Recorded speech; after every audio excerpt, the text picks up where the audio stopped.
Some people look up to Ainsley Earhardt and look up to her as a role model. Some people see her as someone who supports bad things with their position. This split has been there since she became famous across the country as a co-host on Fox News's Fox and Friends. And since millions of people watch her morning show, she's kind of famous now. And Ainsley's life has been a storm, as it is for most famous people. Betrayed by the hands that said they would love her forever, she has been through a lot that has left her feeling empty and lost, but she has been brave enough to stay relevant even now. Please join us as we look at the sad story of Ainsley Earhardt. Most people still praise her for being strong during the face of trouble. Some people say she is one of the most controversial stars of our time. Some people agree, but they don't see the good in it.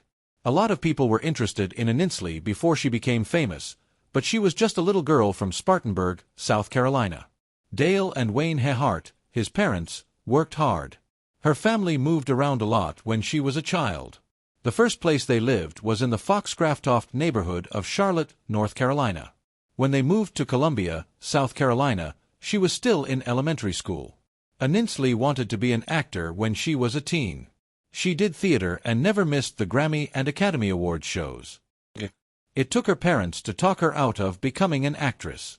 She also listened to what her part-time boss, Colombian dentist Richard Boyd, had to say. He told her she might want to follow his path.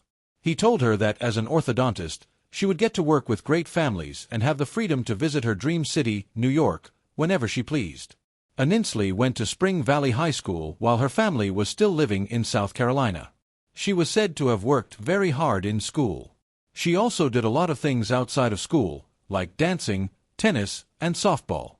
That's clear, Ainsley wasn't afraid to work hard, and it's easy to see why. Her dad worked 3 jobs to support his family and make sure his kids had everything they needed. Weren't missing out on the things their friends did. Dale and Wayne also made sure that Ainsley and her siblings went to church and did well in school. At breakfast, they read Bible verses, songs, and notes that were meant to inspire them. Dale left home at 7 a.m. because he taught early childhood development in Richland District 2. Wayne got his kids ready for school and then went back to work as a basketball coach at Ford College, then at Dorman and Orangeburg Wilkinson High Schools. He then got a job in sales and started his own business to save money for their kids' college. Ainsley went to Florida State University after high school. She studied biology as her major at State of Florida. She liked her group and being a student, but she didn't like her work. Then one day, she watched Lisa Gibbons, who was born and raised in Irmo, talk on TV about how her time at USC helped her get ready for a job in TV. Ainsley moved to the University of South Carolina and got a BA in writing there. This was the first step she took to return home. She wanted to work in New York City and become a TV reporter after she graduated. But one of her teachers told her to take things slowly and first build a strong base. She thought about this a lot and chose to become a reporter at a small CBS station in Columbia. She started to connect with people on a real level when she worked as a morning news anchor during this time. She stood out, and soon got an award from a town magazine for being the best on-air performer in her early years. Even though she was grateful for the awards, they weren't her main goal as a writer. And Ainsley showed that when she went to New York City to write a story about middle school kids in South Carolina who were raising money for firefighters after the September 11th attacks. The students raised almost $500,000 for a new fire truck to replace the one that was lost at the World Trade Center site. Ainsley thought that this amazing act of kindness should be shared with everyone. Later, Ainsley worked for a news organization in San Antonio, Texas, where she led a morning news show during the week. Because that's who she is, doing things that had nothing to do with her job, just like she did all the time in high school. One of these special things she did was finish a half marathon in Austin, Texas. She went flying with the U.S. Army Golden Knights and flew an F-16 with the U.S. Air Force Thunderbirds. It is clear that Ainsley loves to step outside of her comfort zone. This trait would help her job in the long run. 6 months after moving to San Antonio, Ainsley got a call from Fox News that changed the course of his career. These people were impressed by all the work she had been doing to build her business. Fox News asked her to come to New York City to try out. This interview, though, wasn't like any other. Ainsley would be in front of a famous person. To that point, Roger Ailes had just started Fox News, and everyone in the business knew how important he was. No one would have been scared to be sitting in front of a hero, not even Ainsley. Roger noticed that right away. He also knew about ability, discipline, and being honest, which isn't a surprise since he had built a huge empire. Without hesitation, he saw right away that Ainsley had a great mind for journalism and offered her a job in his network. She said yes to the offer, and soon she was going to New York City. Even though Ainsley was leaving Texas, she took everything that made her real with her. People from all over the country, especially those from the South, were hooked by how real it was. And the Middle East.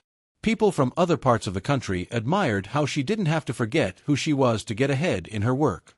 Ainsley stayed true to her Christian faith and conservative beliefs, which affected how she behaved on air. She simply wouldn't separate her work life from her views.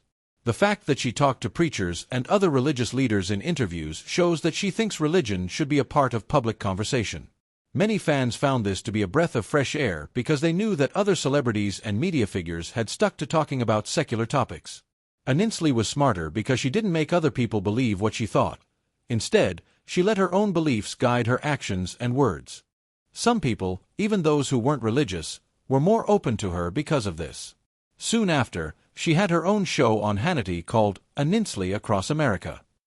She also co-hosted Fox and Friends Weekend, All-American New Year's Eve, and America's News Headquarters. She was also on the live desk and Greg Gutfeld's Red Eye as a guest. Ainsley reached the top of her dream, though, when she joined Fox and Friends in 2016. After a while, she said, "I can finally breathe. I put in a lot of work to get this job, and now I have it," she said. "I worked all over the country on the weekends, late at night, and all through the night. I would come in after 8 p.m. and stay all night. In the morning, I would anchor, show, stay, and do the news stories. I put in crazy hours and loved every minute of it, and I'm thankful. I finally have a job I love." This statement was from a woman whose dream had come true. She worked hard to get along with her co-hosts, Brian Kilmeade and Steve Doocy, who were both seasoned pros, even though she had already reached her goal. The fact that Ainsley can connect with people on a personal level, even when the conversation is about politics, makes her a valuable member of the group. Since she stands firm for Christian values, she is a voice for people who feel their views are being under attack. She has been very angry about how she thinks mass media is biased against traditional values. Being honest did the same thing that helped her connect with people before. She helped change the show's tone and direction as a co-host on Fox and Friends. She has gained fans who like the show's mix of news, commentary, and lifestyle material because of her faith-based and values-driven point of view. Ainsley is now a big part of the next project she had a dream about. President Donald Trump is a big fan of the show and is said to have tweeted more than 100 times about Fox and Friends in his first 8 months in office. This isn't surprising because Ainsley has always been a big fan of the president, even when it has been controversial. Being linked to conservative politics put her in the middle of heated national arguments, where she took it upon herself to defend the policies and choices made by the government. Ainsley kept up her image as a loyal and outspoken conservative by sticking to her political views. For example, she supported controversial actions in foreign policy and leadership choices in federal law enforcement. This stance got her praise from people who agree with her, but it also got her criticism from people who don't.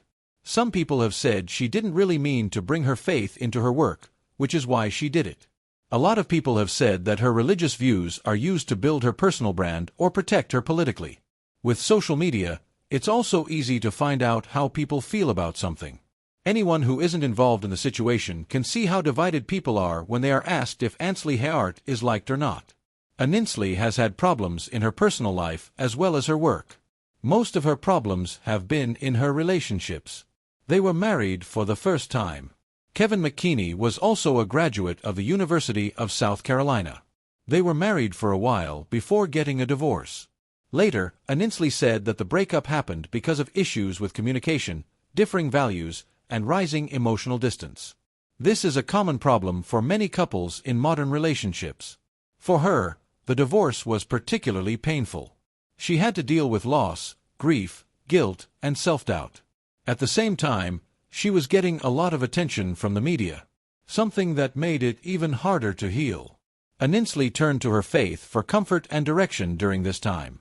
She relied on prayer and spiritual thought to help her get back on track. Later, she started dating Will Proctor, who used to play quarterback for Clemson University. Many aspects of their relationship stayed secret, but it ended, leaving Ainsley to deal with heartbreak, loss, and the difficulty of moving on while being watched by everyone. Being raised as Christians and having a strong religion brought Ainsley and her husband Will Proto together. On October 13, 2012, they got married at the All Saints Episcopal Church in Winter Park, Florida. It was a celebration of the beliefs they both held dear and a promise of a future filled with love and devotion. 2 years into the Ainsley and Will were thrilled to tell everyone when they found out they were pregnant after years of trying to get pregnant. But their happiness didn't last long. The sad news of a miscarriage was shared at a regular prenatal visit. It was already hard for them in their marriage before they lost this person. Ainsley felt lost after this terrible event. She was overwhelmed with sadness and worry about the future. She was so thrilled about being a mom that she couldn't handle the denial she had been through. She felt insecure and bad about herself, and she wondered if she could take a child to term. She also worried that she might never get to experience the joy of motherhood. Though she and Will would have another child together, the death of their first child hurt her deeply. She has a scar on her heart. Their love story took a happy turn, though, when they had their daughter Aiden Jo Proctor on November 5, 2015. This happy event seemed to show that the future would be full of family happiness and hope for many years to come. But in a sad turn of events, rumors spread that Will had been cheating on Ainsley. This broke their seemingly perfect world and left Ainsley reeling from betrayal. The affair may have happened years before she found out about it, but when she did, it broke her heart and made it hard for her to reconcile the man she loved with the man she now knew. The weight of this fact made a rift that seemed impossible to heal. After 6 years of marriage, Ainsley announced their split in October 2018.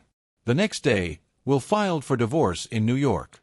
This was the final end of a marriage that had been full of hope and shared dreams. Will rejected the claims, saying they were not true. But a person close to the pair confirmed the cheating and said they had proof. A second person said that Will had been cheating on Ainsley with one of her best friends, which made the situation even more heartbreaking. Because of this deception, Ainsley no longer trusted her husband and felt very loyal and friendly toward him. A bigger tragedy made the pain of cheating even worse. Ainsley's story was already very sad, but her mother, Dale Elise Giles Earhardt, died in 2022. Dale was a religious woman who had been sick for a few years with diabetes, a stroke, and problems with her stomach. Ainsley felt better after her mother died because she thought her mother was at peace and with Jesus. She put in a lot of work to deal with her loss. She also worked on raising her child and, for a while, choosing to stay single so she could heal and find strength within herself. Soon, though, stories started to spread about a strange man. By August 2019, Ainsley started dating Sean Hannity, a fellow Fox News figure. The two met at a wedding at Trump National Golf Course in Bedminster, New Jersey, where they were both guests. To Vanity Fair,